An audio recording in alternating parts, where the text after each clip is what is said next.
ia le tua le nei. Aleluia, o sana. Aleluia. Mai le seta la sunga whawhangai. Ia, mai ane le whawhasini le sunga le whiwhiau pasta. Ia, alo manuia lava, manuia le seta. Ia le tua, ia whamanuia tfo ia le seta foi po le aso le tatu manmalo tatu li whaola. Ia i kerisiana umalawa nei lalo lang. Ia le aso le ato ia i whao tama. Amene. O le tatu manmalo mai ia.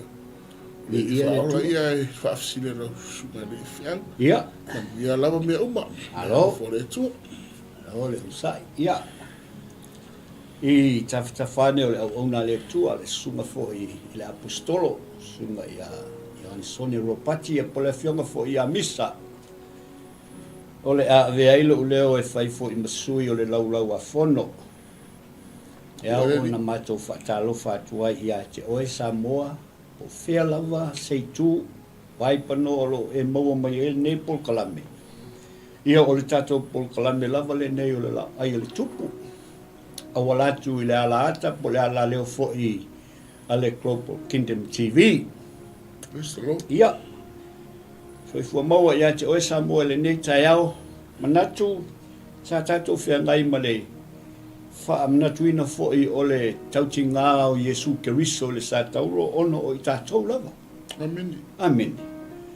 Ia, mātou te manatu fo'i mautinoa Samoa se e seta le lei. Whaelunga ina o le toe tū manu malo Yesu Keriso e manu malo le tu na mau ma le oti. Amen. Ia vi ia la i o le tua le o tatou maua le lao tatou te whelo i ai ala i polkalame. Ia ale TV po le Laoai O Le Tupu. Maua se wha malosi mo oe mau le nei aso. Ia tatou te vi ia pēr le tua sisi ese. Ia lo leo whai masui ma o nei. Ma te whatalo whatua i a te oe le nei aso. Ai mai se le nei tu la. E wha mua pēr. Au whai ngā luenga tofi a le tua. La lato ngā luenga whai i le aso ma le aso. O le mori tai o i tātou i lumo le tua malana silfanga. Amen. Wha malo yo o tau tiu te whai yo o tau whaiwa le au whai ngā luenga tofi a le tua. I so se whata whai tauranga sunga foi e pikopo. Ia ai mai se foi au whai evangelia. Sunga i toia ina. Fionga foi patele ma patele a mai se foi tamai te sa. Ia vi ia le tua i la o tau ngā luenga whai. Ia o Iosefo Visesio, po te sia Iosefo Visesio. Ia engalue whai lalo o le au auna ia Fereti Masu. Po le sunga le toi ina ia pasta whaofu Masu. Great. Ma le whalitua ia tise. Whatalo whātu i le pa ia malu si o tātou o tunu. Tupu ta mali i olo o whaifoi o na mau maile neipol kalame mauta malawa. Ia e mai se foi pa anga masani o tātou TV. Whero i atu i le mamalu fo i ma le pa ia. Ai mai se le tāpua inga mau ale au sina po i la tau fo i o la ia le tāpua inga i maota malawa. Ia le ngata ilia, ia o maota ngase, whatalo whātu po wailava o maua maile nei pol kalame, e whatalo whātu le Laoai O Le Tupu ia te oe. O to ese foi, ia olo iai foi nisi olo o mwhai o na mai moa, ma tā puai mai, amene. Ia o le tuli lava o whaasalanga, o le sol tula fono. Ai, ia avele nei pol kalame, e fiso sani foi i le a o onga, ia ma hoa iai foi i tātou wa le upo le tua whai mai ia. E maai, e whaatau maai e tūlua. Alu lunga i la vea i tangata, sau tua i la vea i tangata. Alu lunga, alu lalo, i la vea i lava tangata i sea. Langa o le upule le tua e maai. Amen. O pa ia, o Samoa o whaingata, o le amatu leo o iai Samoa. Whaingata o tofu Samoa. Ua ta oto fo i lango tonu o tau pa ia. O le ala lea whaingata ai o na mātou saina le vasa lea. Tūlau lava. Ia, whatalo whatu fo i au whainga luenga lea lofi tūnoa. Sunga ia peo, mai whatua ia iwa. E mai se fo i lea lofi tūnoa o lo maua mai whawhatu o New Zealand nei, Australia, o Amerika, o Hawaii, o Samoa, o Polum Savai, ia whatalo whati ia te o tōru au whaingaluenga tofi e le tua. Ia o tato polkalame lea ua o iai.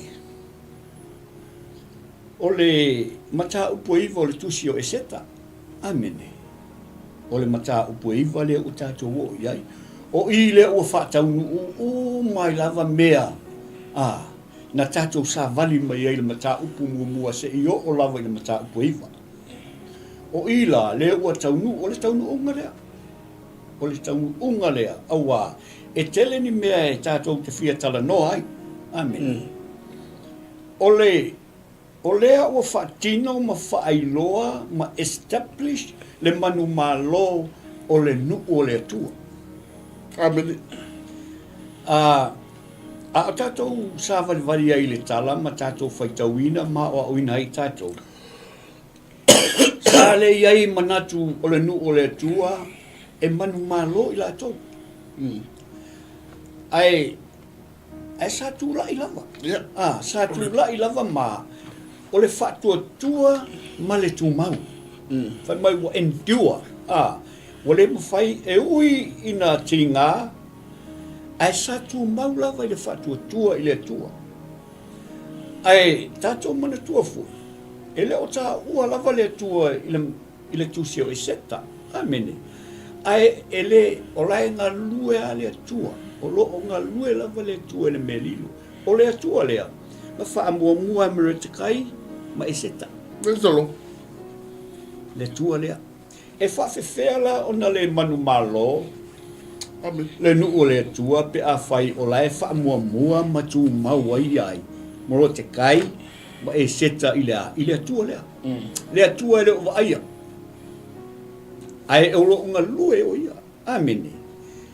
Ia o le tele la me ia la tatou o ia le aso nei. E wha malama ia i tatou le filfilinga. Filfilinga le tangata e ami o le anga. Amene. O lea o le ata usa o mai ia i le filfilinga nga whai e tangata e ami o le anga. Ina ua toe li liu e le atua. Ua li liu e le atua malana tu e o i le nu o le atua. I le manuia. Amene. Po le manu malo lea o le nu o le atua. Amene. Lona winga. Sa iai lava le atua. Amene. E whapea uma lava tātou.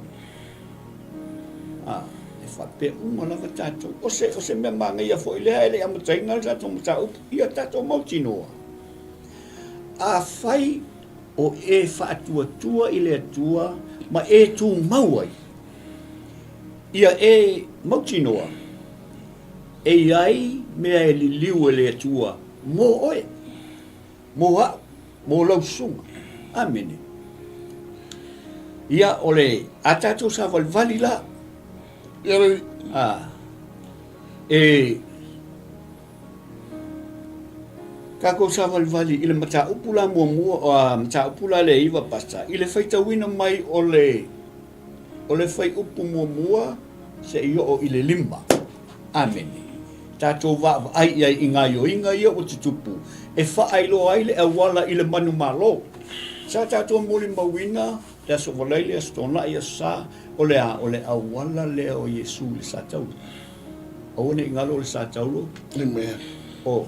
O lo iai le mi o tonu o le tua. Le anga whaia inga i le ang sala. O le sa taulu fōi. O lo iai le lofa muti wale o le tua. Lea, ma sei vai tātou. Ua whailo ilai i le sa tauro. Le sa tauro lea mi o tonu o le tua. Ai mai se le lofa tu noa o le. O sana. O lea se me ta umai ai. O le firma le lofa tu noa i New Zealand le ua tuanai. E toi a fio mai Yesu. Ai te ilo oi, Samoa. O le whailo inga lea alea. O le whailo inga lea ale amio tonu o lea tua.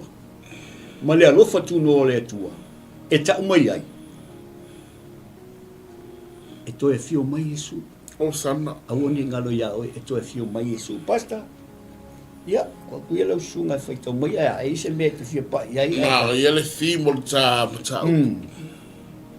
O le manu malo le o le tua. Amen. Ale ni tatu pese nei ai le manu malo e das. Yes. Praise the Lord. Amen. Ia lang tele mana spoil ta. Tam ta o ale la tatu anga i le fai tau tatu. Amen. O le fai mo bua a. Ia. Anga i le o le iwa a, o le muta po iwa, le la fai tau fai mo bua. E le anga i le fia pasta. Mo bua. Mo mua sauta mai le fai upo lima. Ia. O le masina se fulu ma le lua, o le masina le o atara. O lo naso se fulu ma le tolu. A o ina tau nuu ai le polo inga le tupu malana tulafono. O le aso na wha mamboe ai o e na ita ia sauta. Lato te manu malo ai ati lato. Amen. A ua li ua, ma ua manu malo ai sauta. Ie na ino ia ati lato. Amen. Lua. Na poto mai sauta ia lato ai i tu malo uma o le tupu asweru. E whao o lato lima ie na sa ili e anga le anga i ati lato. Amen. Ai le tu mai se tasi ati lato luma. A wawa mata tautanga ta uma i ati lato. Tolu. Ua fasoswani mai fo i ati lato. Sauta. O ali uma o i tu malo. Mali sili. Mai pule inu. Mai na whaia fe awa tupu. A wawa matatau i lato. Ia more te kai. Lima. Amen. A wawa sili mo te kai i le a ingo le tupu. Bo o fuilo na longo i tu malo uma. Amen. A wawa walu o na sili o le neitanga tau mo te kai. Lima. Ua fasia fo e sai utao e na ita uma i hati i lato i le fasinga i le pelu. Ma ua fasioti ua whanu. Wa lato whaia le lato whaitalia ie na ino ia te i lato. Amen. Amen. Ia leli. Praise God. Ia. Le tua lo matou tama. Hallelujah. Lau upu la matou tapena Yes, e Lord. matou Yes, te ai. Ia matou te mana mia oia nganga pa ia. E momoli le nei fe au. Sana Ia hallelujah. maua le malosi, ia maua le malmalama. Ia nganga maua, lalo nganga pa ia. Fisosoani atu i lo nuu, e o lo mawhai ona mai moa mai. Tā pua i mai. Ina ia whapea ona mawhai ona mātou whaai loa. Glory, Le hallelujah. lei, ma le manu malo, Praise o the lo Lord. manu malo ai le tua. Ta mā, whao ngā i mā ua e whatawaa. E ala atu ai lo fina ngā Praise you, Jesus. ina ia vi, ia lava e ono i Yesu.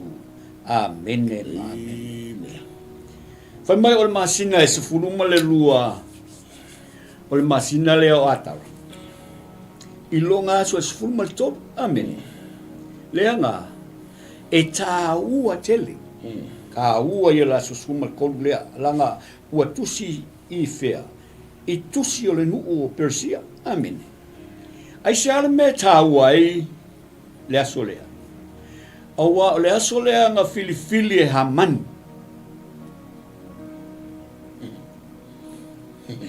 O le aso lea, e le fifilia e sesi. No filifili e Hamanu, e faa whano ai sauta. E o fo i le tupu le isuia le tupu le aso. Amen. Na faa tau nuu lava, i le aso e pei o na mana o ai Haman. Amen. Yeah. O le mea lava mga o e Haman, na whaatau nuu lava i le aso, o le o lava le tupu, o le isuia le tupu. Ae, whamaila ia, o lea ua li uai, ma ua manu malo ai sai uta. A o le aso na filifili e Haman. Amen. A o tatou whaita wina lala mata upu le iwa. E o lo whailo mai e fo e seta le tau o le aso le whamai e se ka mai malanga whangau. A mai malanga whanau e a e whaatau tau le la au lea. O le kaua la leo le aso lea, ua makua wha mauti no mai lava e seta. Langa o ha manu nga whiliwhilia le aso lea. Amen. O le mele o tupu, le o sa uni sa uta e tau iatu. Kau iaku lea. E tau iatu le mele ng whawhau e a manu. I e sa i ino, i e sa wa ia Israel. Amen. I le nu o le atua. I le ni. Ai o le whai upu e tolu, whai mai le whai upu e tolu. E o lava i ali i uma o le tumalo, o i tumalo. Ai mai se fo i ali i sili. Mai e pula inu. Mai e a, e whai a fe au i tonu le maota le tupu. Ua la kofi soani i le whaatau uina o le whanonga o e sa ino i le nu o le atua. Ai sia, whai mai ua mātatau. Ya. Ai whai mai kuspa ia, ua mātatau uma ia morata kai awa whai mai, ua o atu le longo i tū malo uma, o le ale winga. I matatia na. Maka ukia morata kai. Amen. Mata ukia o morata kai. Kasi ale mea ngā lai o ngā amata o ngā hae morata kai. O le wha o ngā inga lea, o le sa ilinga lea le tupu. Le i tau ia lea, leanga le leo morata kai le tupu, ina o mana o le auri ia ko lua le whaitoa. E whaoti. O awala umai a tātou te uia i. E le ia masasi o whatontonuina. Tasi lawa le tangata le whatontonuina o lea. O le atua leo Israel, o le atua o Saita, amen. E ui ina leo tā ua o ia i tutonu. Ai a tātou wawai inga i o inga i e whai, le li winga la o le manuia lea. E makautia. E matautia ai sea. Awa o mora te kai o na o se tangata. E whatau wa le lato wa ai. Amen. Ai o le whatua tua la ia mora te kai e makautia. Amen. O sea o onga lea mo tātou. Apa. Usa ai tilo iai. O mora te kai e whatau wa. E le o skangaka koa e lo skangaka malos. Alo tangata e whatua tua. E whatua tua mai e tū mau lawa i taimi whaingata. E o i kaimi whaingata ku mau ka maloa. Awa e sira fia lelei e iloa mora te kai e le ai ma se mea e whaingata i le atua lea e whatua tua i ai. O le ala fo i lea o lona tū mau. Amen. Whapea voi kako. E iei taimi e whaingata i le tātou sa walinga. E iei taimi tātou te wawa ai, tātou te nofo i lalo ma mawhauwhau. I le ke leo whawhita uri au le asau. E whewhea i lawa le stangata. Ai le ai. E le i whewhe mero te kai. Wa kili ai o ngā ku lai moro te kai ma tū maua i le tua le. E le i alu ese moro te kai ma le keiti, ma le whaitoa. Ku ai ka maroa. Aso uma. Aso uma e ku moro te kai le ai le meolo o i ai le pule. Amen. O le me mana ia le o loa atu i pasta. Wali ua le vai o sina. Amen. E pei o le ngana whasa moa. Ia. Lele wali ua le vai o sina. Na poto mai nei o mai e wha o masai uta i le asu watu whaina. Amen. Aya. Just like that, God has turned the tide. Li ua e le tua le vai o sina. Amen. Le aso na tofa ina e tau na wha umai sai uta i e olo ita mati ngai ati latu. A mea, a ua li ua, ma ua manu malo oi sai uta. Amen. Lele watala noe le manu malo oi sai uta. Amen. Manu malo mai ate, i o latu fili. O e fe mai o e olo ino i a te i latu. Amen. Praise God. Amen. Al mema tatia lo te wa i toi i le suinga i le tua o story o saita. Sui mai i le to i lalo anga i le manu malo. Sui mai i le whaia ina anga i le alanga manu malo. Amen. Sui mai i lea I le tangi ma le whaanoa. Le isi saimta le langona le whaanoa ma le tinga o le aso lea. Ai sea, le ma wha ilonga ina. Amen. O le aso e tauna wha umatia ai saimta. Amen.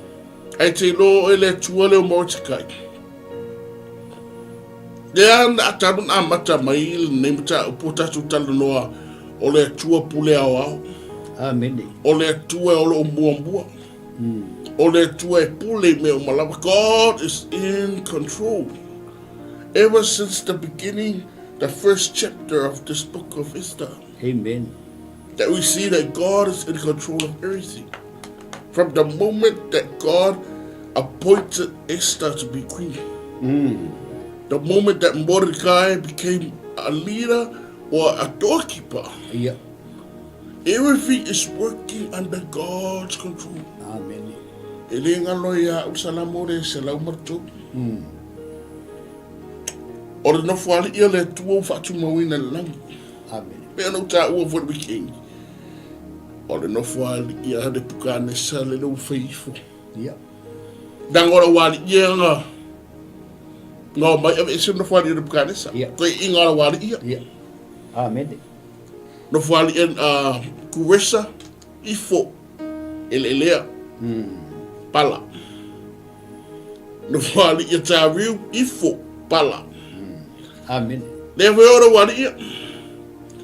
Ai tasi le mea le mautino ma il salamo le salamo ton fa mea. O fatu ma wina no fwali ele tua. E pule au. Everything that is happening. Ele happy na no pule au le tua. Amen. O sana. Amen. Ele happy na no pule au le tua le. Amen. Ai quero me mana, ia o vai tau ngi, tá vai tau. For my Judah is not alone. Leo mai au. Yeah. Praise God. For my wo mai umai tumaro. O li sini. Yeah. O e pule no. Wala to maya. E maya. La ora sua ya Mordecai. Ma foi sea.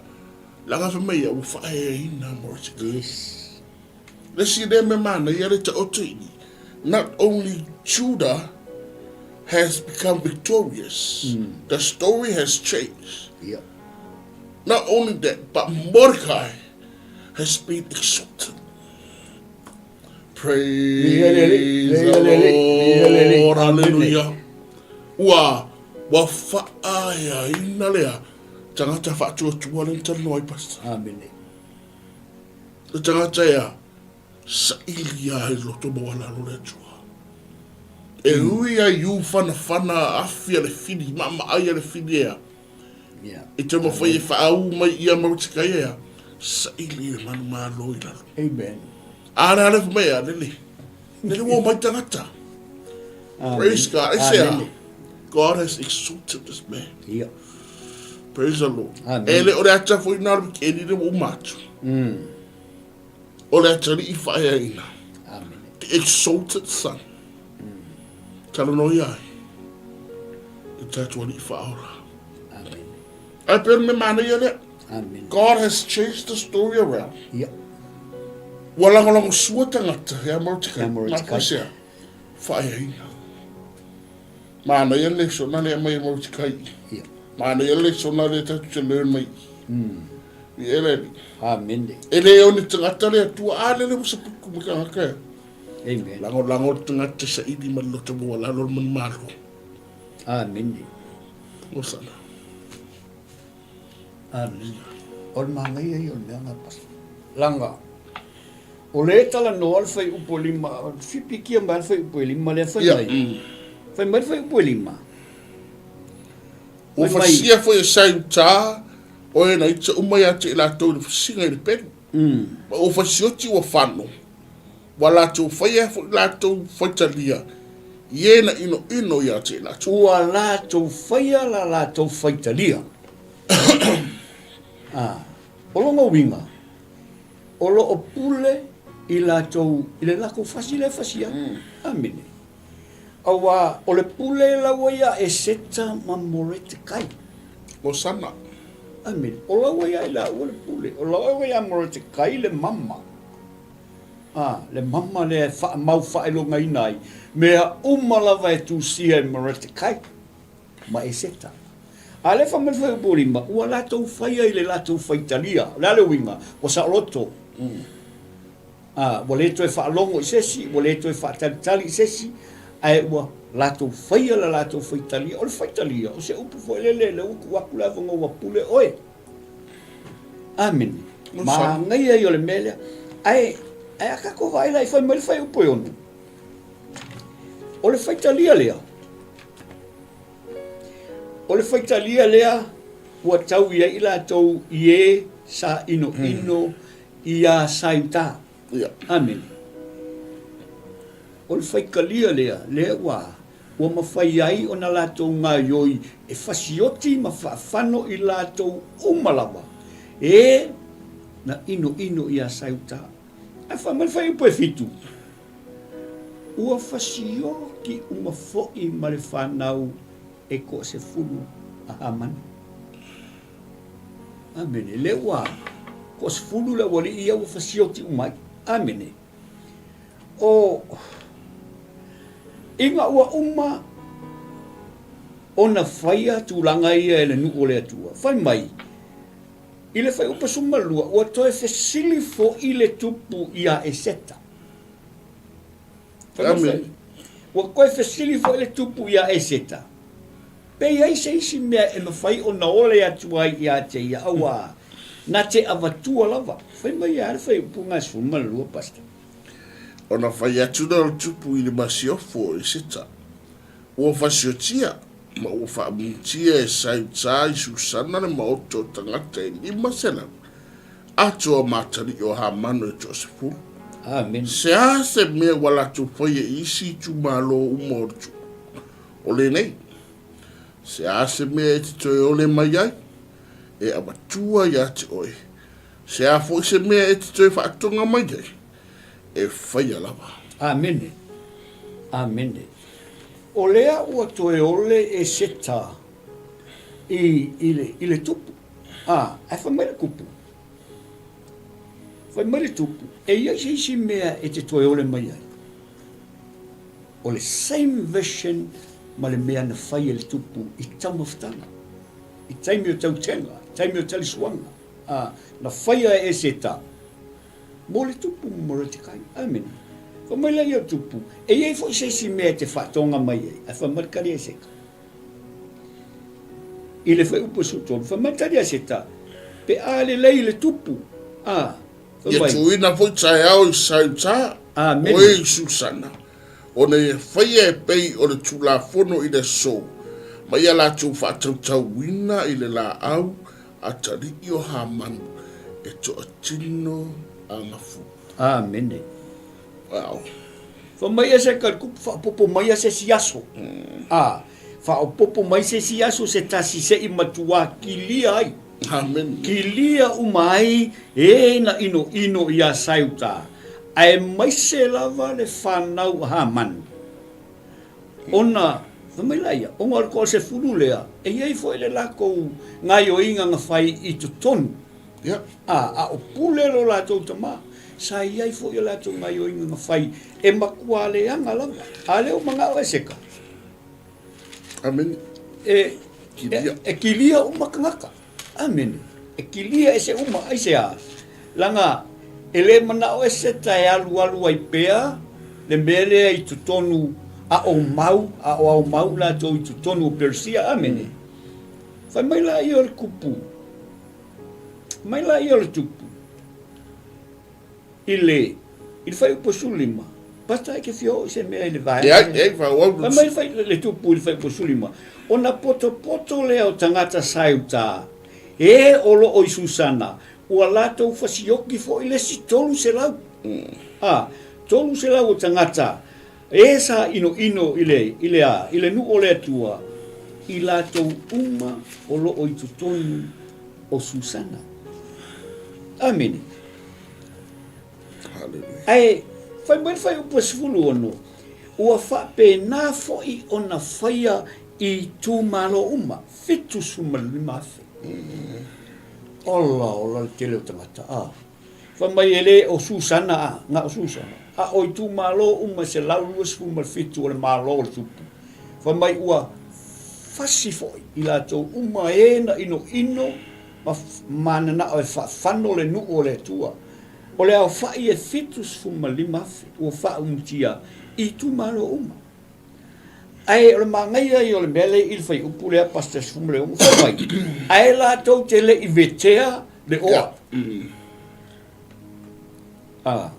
Whamai lātou te le I tango lama I le oa. A makau lea fo le oa nga mga ai fo le tupu ea. Ako mga ai ave, vete. Au fesiri, ai se a lava ua le kango ai, le nu o le atua e vete le oa. Le manatu e whapea. Le I tāua le nu o le atua le oa. That's right. Le o tāua le nu o le atua le oa. Awa le o le mafua anga le na lātou fasiotia I lātou. Le o le oa. Le o le prophet. Na mana na o ai. Ai o le a, o lo lātou malu puipuia. Amen. Ke manga kua fo I apast. Pei e fōlinga mai I le leu sitai o saulo. I le whatonunga le atua. Ko e kusia Samuelu nga e Samuelu mo fai pusu lima. Sa mga o iai, o mga o saulo le oa. Amen. Ai nga fai e Samuelu ia saulo. Fasioti uma. Langa o le whakongunga ngā le kua. Ki lia uma. Ki lia uma ia e ino ia Israel. Whapea uma mele fai e se tai. Ki lia uma e ino. Ina ia aua ne so solo le mele se taimi o iluma. O loo mafau e seta I le au ngā tūpuranga o iluma. That's right. Amen. O loo mafau ia e seta. Whamela I o Samuel. Fasioki uma, o manu, awangi e amai se mea. A le lasi o le wa aia saulo. O fia poko. O le arme an kupu. O le mea ale ango o ia haman. Basta. O le priority. Ia. Ia. Different priorities. Yes. Langa o le mea lenga wha mua e saulo. Ia. O le a. O mea mua mai. Mea mua mai. Amen. Lilo I manatu saulo. O le whai unga o le so. E tali tuki e taia. Ia. O le se o langa whai unga nge. E uno a fia e taia. Amen. E reo ule le kumarosi ia ina ufo I mai ia. Israel mai oi. Ia. Mai oi e kupitu. Ia. E reo tangatai. Amen. Ia. A le vai a ki dia nu ua la fema. Se langa ro kinga ngau ai mamo po ala e fai ka blanga. Priorities. Amen. How are your priorities?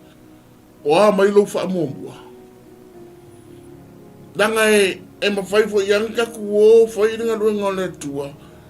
Ai e ke mi sui e wha mōmua. Yes.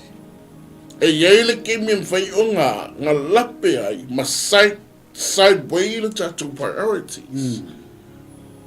Are wha mataru tuspa ia. Amen. But they did not lay their hands on the plunder. Amen. O le veti. Oi se are maha ori. Ia. Ai peon ta ua le sungare. It's not a focus. Ia mea ai isu.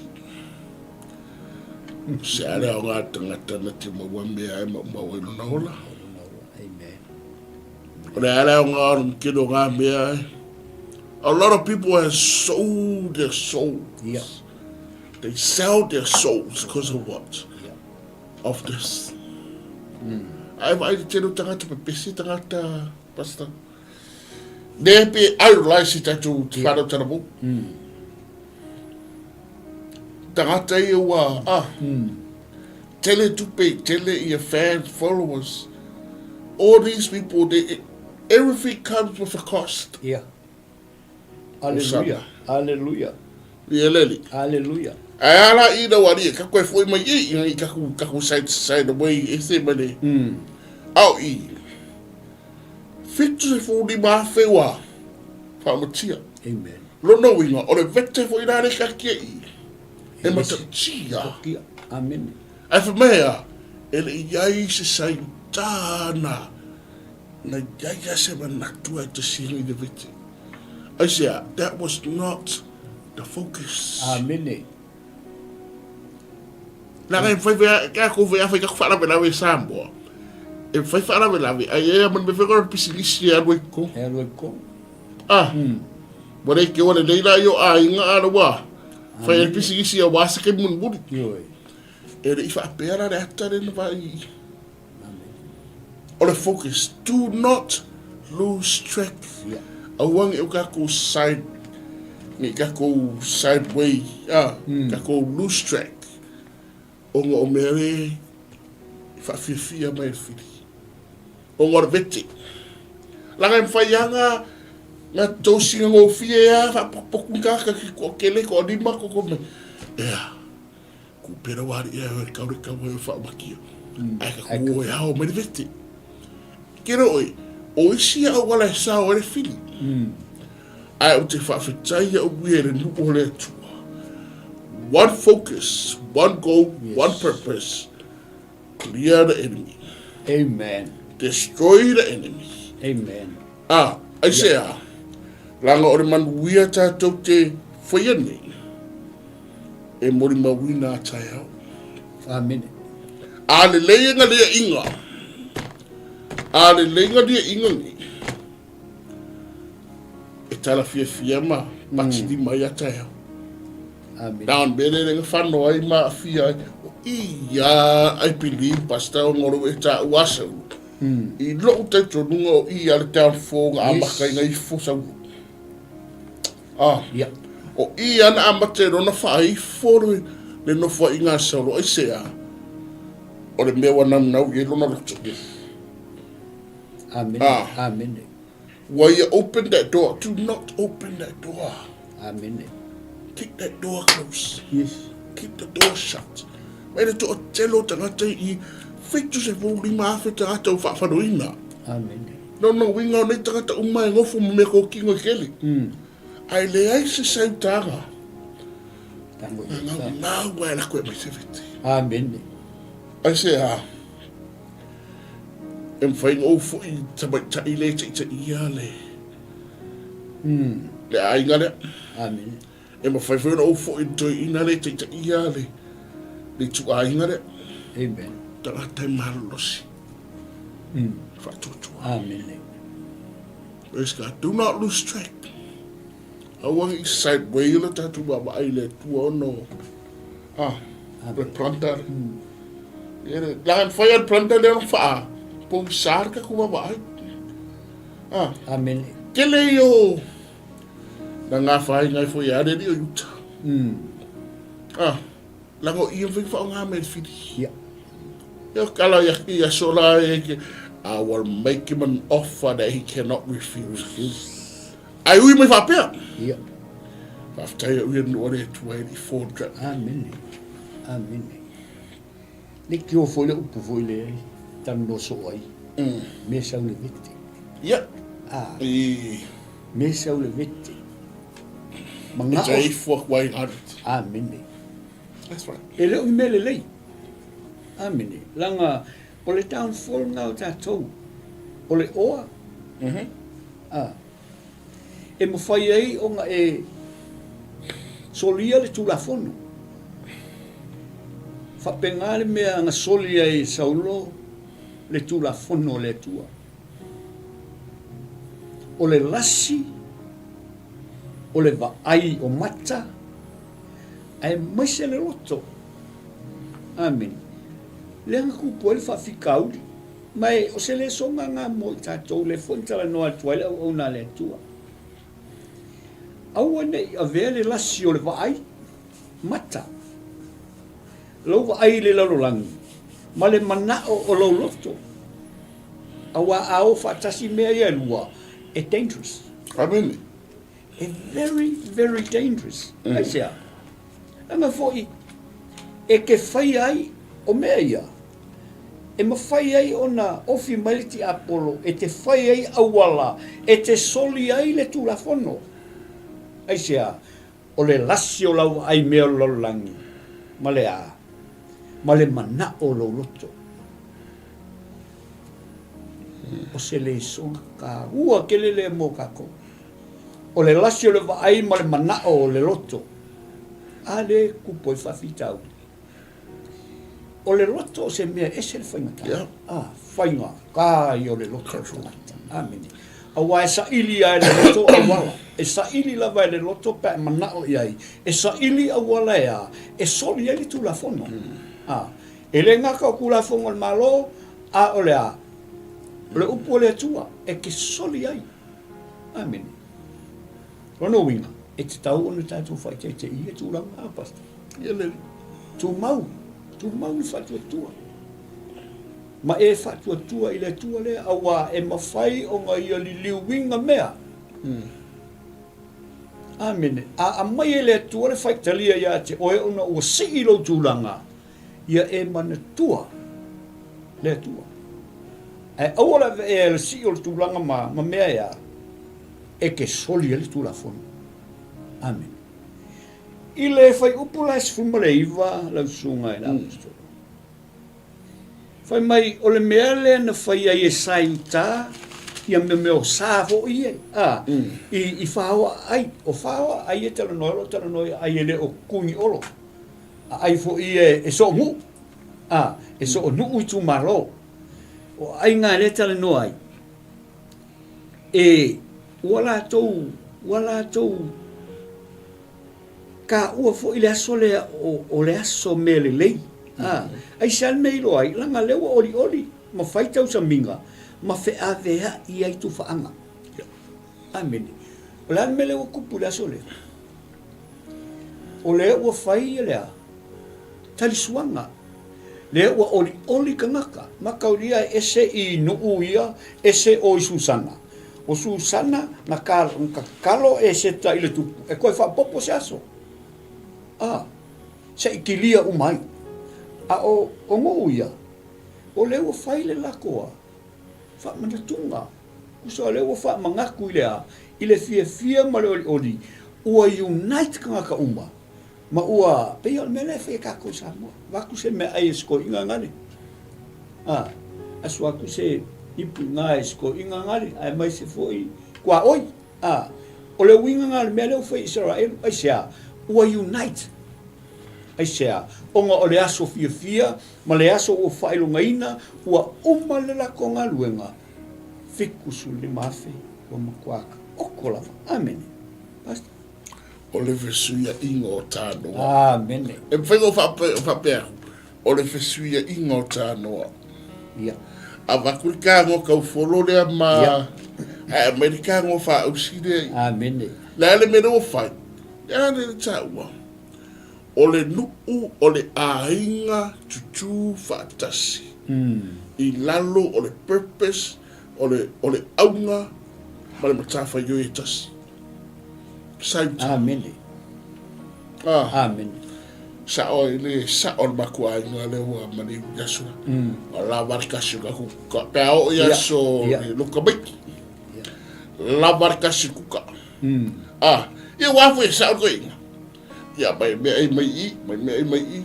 Maku me ai. E o mai fonga. Fauna la i kuka esi dungo lawa. Au i lo tatu wa ai. Ale tala mai i pena ta wela nau. Fumea, o le aso le lei e oli ai, na whai ai le tausaminga, ma fe avea i ai tu whaanga. Amene. Me eleni. Amene. O le whasuia ingo tānoa. Tānoa tau wholo, tānoa whausi. Exchange of plates. Yep. Amen. Amen. Exchanging of plates. Ya vakule. Vakule mele le usaunia elea. Ya mele le usaunia elea. Ola ala tali is a celebration. Yeah. Ale fukwa umangi yang kaku. Amen. Kaku celebrating. Yes. Ai manino voya elea se a inga masesa ele umalonga celebrate le manu malo tu mai skriso. Fe avea iloa ia. Ia ta no me ai. Yes. Hallelujah. Hallelujah. Ola ala tali. It's a celebration. Amen. Oi ale celebrate di ol manu malo le media. Amen. Langa wa fiaso ma vai gaso sa fa nonoa I same time idea. Amen. Ele tu sire na mai. Amen. Basta anga fa apeo tato vai taimi. To e fiaso do wa mai usila. O Samoa umalava I ko usila. O le fa usia. E ke ngofo le. Amen. E ma fai ona e moele le. E fai e usu fenga benga le. Amen. O le ale mero fai. Change le to what story the same time.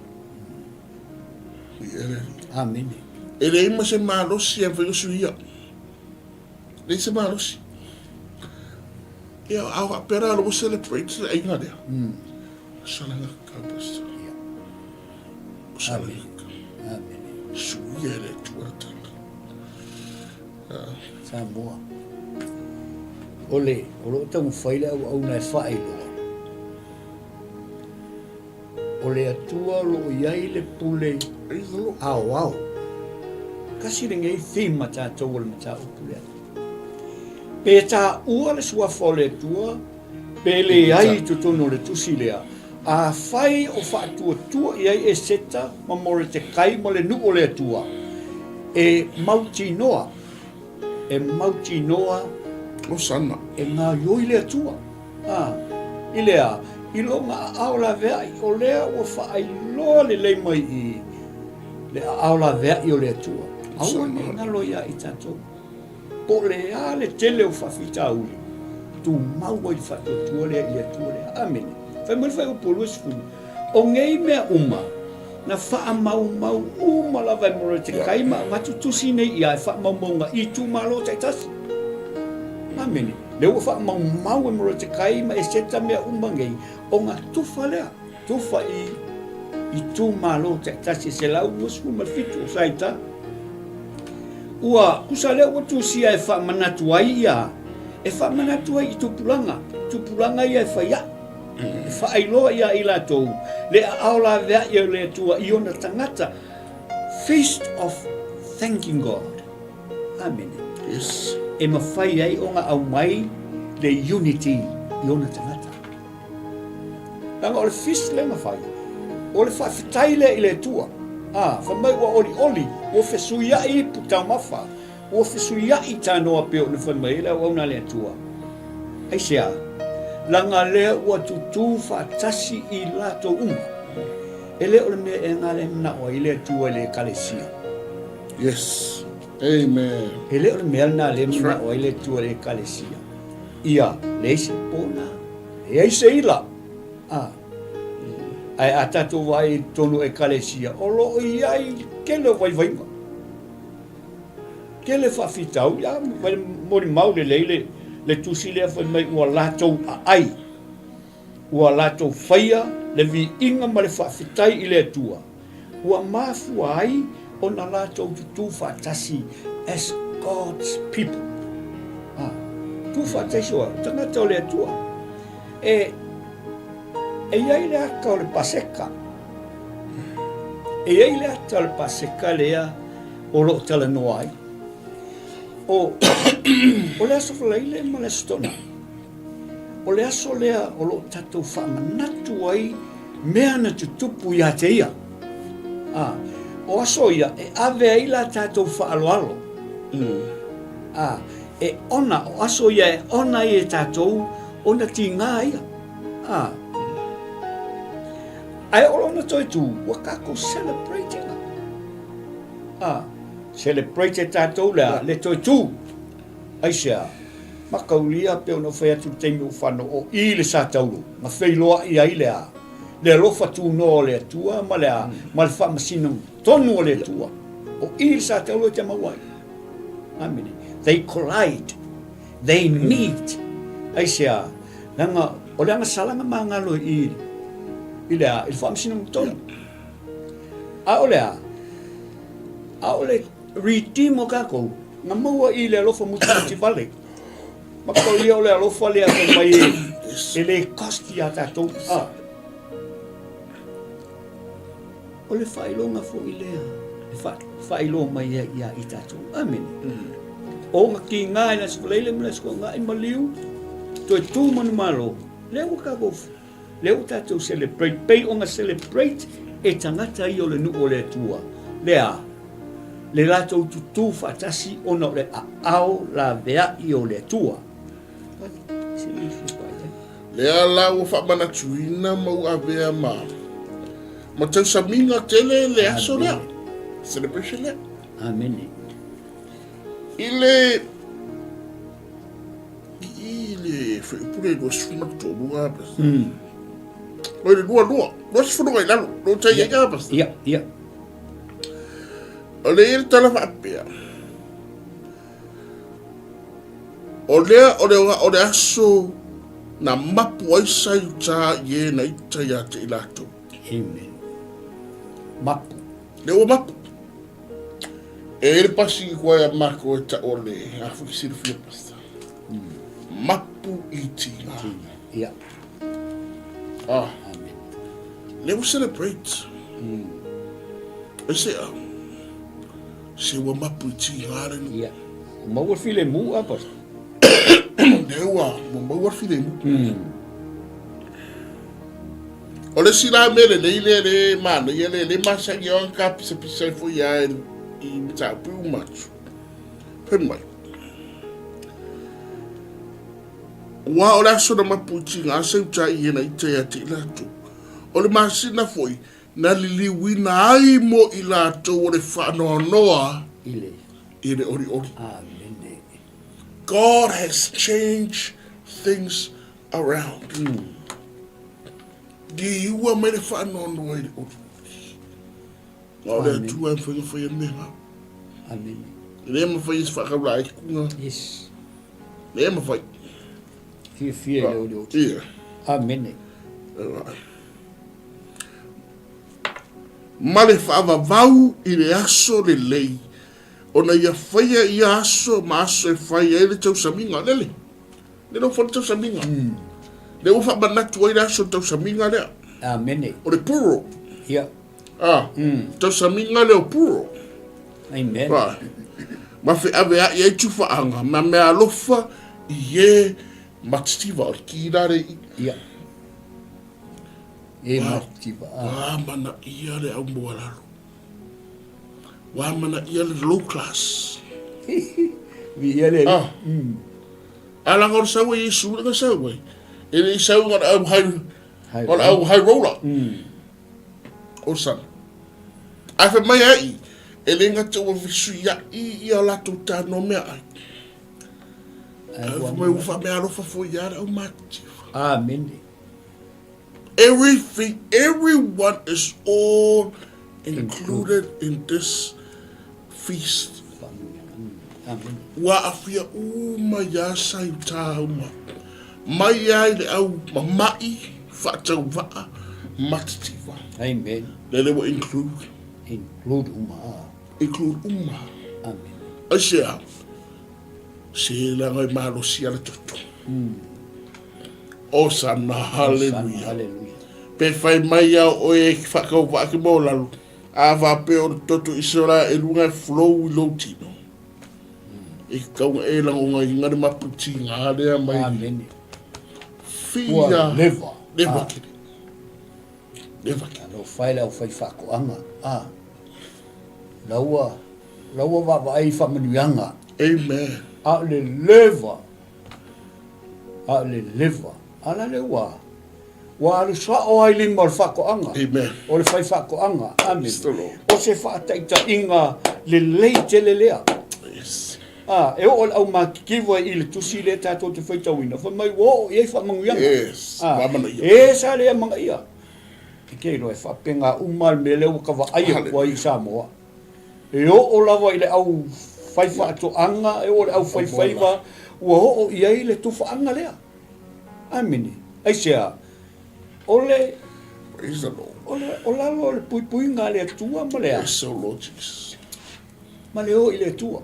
Yes. Amini. Mana tua le tua. Waka, e o ia tātou ia le nofo i nei. Ua tātou fia ai. Langona le anganga le fia ai sea. Ua o le whaasoa. I e siri atu na maua la lalu. Amen. Amen. Ola. I ia le tua. Kei fo i lao. I. Ai whamere whai upu rea ai pasta e lua se fu. O i whai upu e lua se martolu. Ia. Upu e lua se martolu. Le whai mai ai, o ngā kalia le sai tā mea umana tusi atu ai ia moro te kai, makaulia le kasis kusi. E lua tusi. Kusi le ngā kumulmuli. Whai mai ua taria uma sau tā, ai whai mai whai upu e lua se malima. Ua manao e toi fo i atu i lona alu lea ma manatu, i lona unu ma ona manatu leanga. O lea, o se manaonga lea na ave malana mo lana whanau, o lea uka kalangoa iai, le li leo hamanu. Mana o fo ile le toi fo i atu, i lona ulu, ona manatu leanga, ona manaonga fo ilea. A lea ua avea ma mea ea, e a afia ai malana whanau. Amene. Whai mai e seta, se ua koe whai aku ale mea lea, o ngau ke mangao. O ha manu, o le mafua anga o le mea nge. Ai, o te manao la, e koe wha o popo atu i ai malea, malanga whangau. Amene. E makau kia i alanga e eise le songa le leile e tau mai e i. E ta tau ona tātou wa ai i manatu o tātou loto. E ta tau ona tātou wa ai i manatu o tātou loto pele lei, pele anga. E ele mea ka o le tid, u whapretani o le tid. Ku sao se mea i te tono o lo loto. Ua tuu i te tono o lo loto. Ai, e te tau foi ona tātou wa ai i motives e tātou te whai ai se mea. Hallelujah. O motives ma deed, they are very dangerous. Se lolau whai unga whai. Ona e soli lole o tu la fono pei ona tātou tala noa i te teimi o tea. Olea, onga ngā ioila i e lo loto ai sea, a wawa e mana o tere i le mea lea. E soli ele tu la fono le malo, e koe soli ai fo le tu la fono le tua. Amen. Ala sila mai le tua. Amen. E basta e se me ke fio i ai. Tu atu pe lo sunga o no, tu ai tu le wa. Tala o fai. O le fai puna lu sunga i basta. O le fai te wina o le fai puna lu sunga i. O le masiofo e seta. Le fine o aviadza. Aviaila. Ma mortikai o lo saita. Na la tusi atu ma le pule lava e wha mawina ai le nei lua o tusi o i puro. Oi awatua foi le tusi i saita uma i le tumalo e tasi se lau ma le lua se fulu ma le fito malo asue.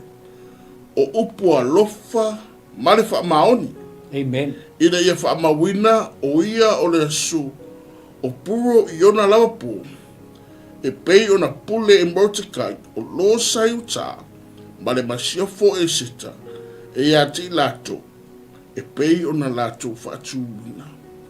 Fo i mo i lato ma lato whana, o mea, o ana pongi, ma lo lato alalanga. Amen. O le pola inga e sita, na whaamawina ai o ia, mea o puro. Na tusia e foi i tusi. Amen. Le o flip. Ia. Ia leli. O le kusi le koe ave e seta moro te kai. E o le tusi lea. o le tusi na tusi i le pule. O le pule lea e whaamawina i le tusi lea o le puo. Amen. Ia ua umaraka kukusi. Tau sa mingo pu. Ai, io e tau sa mingo pu. Ai, o le mea manga ia i. Whai mai, ua whaau ngā, they use their own authority. O le ale winga le upu lea, ua lātou whaau ngā ina le authority, ua whaatanga ina i lātou.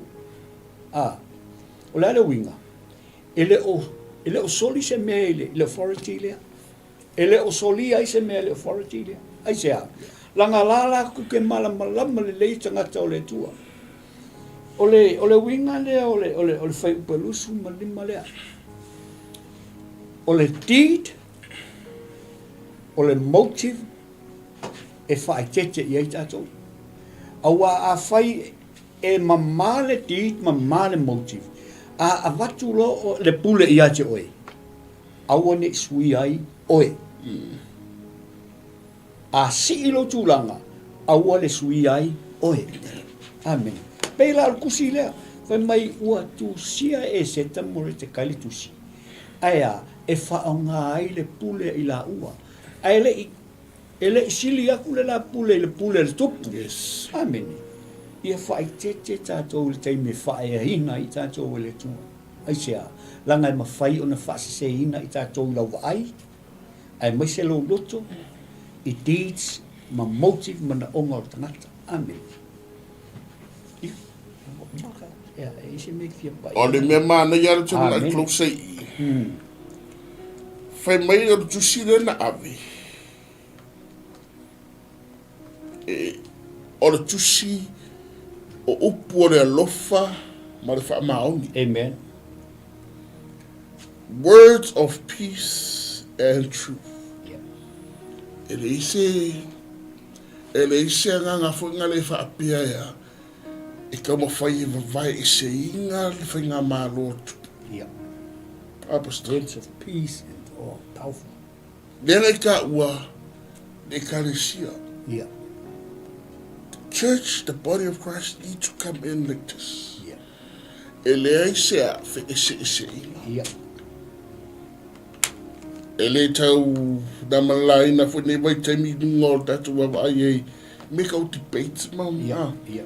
E pese i ua mawai nuai nai ia le tino ke wisu man tatu nunga whanmaro i letu. Ai koe make sure mau te kai mai seta. I le pule leang whaimlinga i tāua. I alu lea. Upu o le alofa ma le whamaoni. Amen. Le se nganga e si se batala langa. Yeah. Le se nganga e whaolo ataua al malo. A ia, tau sisi le alofa ma le whamao. Whamau. E reo nā tuala o tatua ni whaola. Amen. E reo le nganga leo Yesu ke wiso. Langa fe mea e mana ole atu e le kalesi e le seila. Se pōna. Amen. Se manu. A le kalesi ea. E loa tu fatasi. Amen. A le kalesi e le whero toai. E le whaitangai. E le whaesesere. End of the day, tasi a har tātou. Tasi a le aungo au te le tātou te tūmataria. Amen. O whatua whai hapa area. Amen. E rea koe make sure ala no te kaima. Mai seta. Ia alu le upo na lofa. E reo le upo whewhewai. Upo le lofa, ma le whaa. Words of peace and truth. Yeah. Amen. We serve the Prince of Peace. Yes. Hallelujah. Hallelujah. We serve the one and only, the way, the truth, and the life. Ole ala, ole upumon, male ola. Tamar fava, ole li, ole fide mu, ale fumi. Faman viera tu elo fudangaru. Now make sure about the kaima. Yes, all the message le. Yeah. It's not a message of rebellion. It's not a message of divide, but a message of peace and truth. Amen. Now the judge said, "Oh, ne le tu ole, ole pumo, ole le your feeling. I'm on the tu ole feeling. Amen. I'm on the foile tu admission of global kingdom. Miss foile na wona. Ola I now tupu ne yesu. They say chanta. Ole man malo. Nangan man malo. It's not divide. It's not to divide, but it's to bring together. Hallelujah. Amen. Langang famen ko e kuro Yesu goy. Na mo mua makra kala furu ku mawa. Yes. Ayo na mali. Dara tari to bring the saints together. Yeah. Bring the body of Christ together. It's a message of unity, not divide. Amen. They would have to allow fifi and manumalo septa. Are we hearing along fifi and manumalo? Yes. The chosen, the set aside people, the chosen ones. I'm going to realize, do we ever to the sugar past?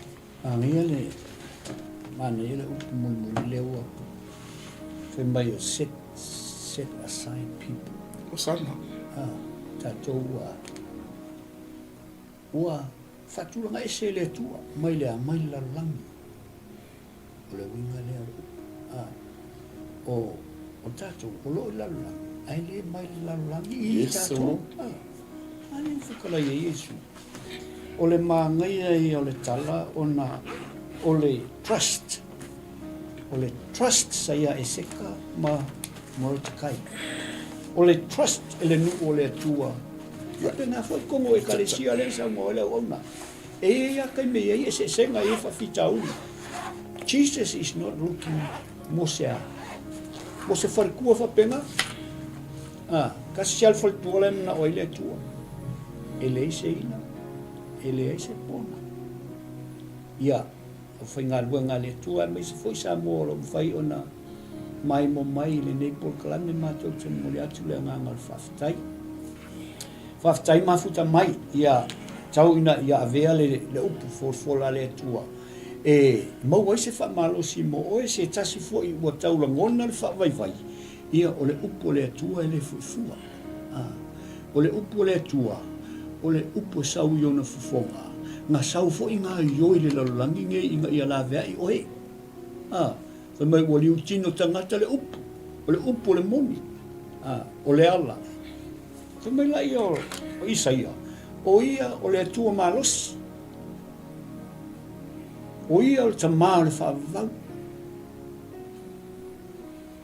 o māngai e o me le ngā mai e pasta o ia o le li o le file mu e ke le maua le file mu i se si mea le file mu o le tua le file mu o Yesu ke fiu e su ele maua pe a ele alu ia Yesu o le lalolangi le vai taule nei o peis me uma i le file mu o tau mwhaisa ili e ala le i me o fe whaatau inga me ngā ai le maua se file mu amen e iwan koe kau pe o nele mo i ele vai tau nei a le file mu le mana o ile atua le file mu Yesu ke wiso wai ke maua loa pe ke kau sami ngei o kai o le se mea e ke le pupole amen e whape ngā le file mu lea e mawhai ei o ma e o musai e whaasao o ai mea e te manatu i ei lo loto langa o le loto whametu ispa ia ea ioe e wha o le ole a o le loto e tupu ai le amiu o le ale amiu e tupu mai e fua lava i acha oe i lauwa ai le lalolangi ma le ngā ioinga e te whaia e maua i le unity amene sa mua whaftai whamanuia le tua ia e whamalulua tu fo asu atu vai malu enga fo se upu ua la vale i lau whafonga le nia i fiafi ai whamanuia le tua whainga malolonga fo i le nia i fiafi ia alo whangia i le tua tau to lua ma angelo tausia i tātou ala fai mai fo tai awa ena ia e tātou te vi ia pe le tua mai a i mā ua nei ma le sunga le apostolo ia o le a faise talo e wha umai le tātou maftanga vi ia pe oe le tua ma losi o oe o le tua ma tautia o oe o le tamā o le wha avavau o oe o le tua o le file mu ma tau te o atu ia te oe ina ia e au mai a characteristics ia o la o fio ina ia mātou ofu ai le tua, ina ia tau i lau finangalo ta mā, wha manuia, lau nuu o mawhai o na mau o male ne po kalame, po whea lava se mea o mau mai ai, ia wha pea o na alu le nei upu sa mātou tala noai ma le mana, ina ia wha pea o na ia ina se tasi ua tau wha vai se nganga foi, ua tau langona le wha vai, ia wha manuia foi sa moa malolonga ne fiafi vi ia le tua i mea uma, ono e Yesu e ala tuai le te talo. Amene, ma amen. Se foi a mai manuia. Fua mai a manuia Samoa.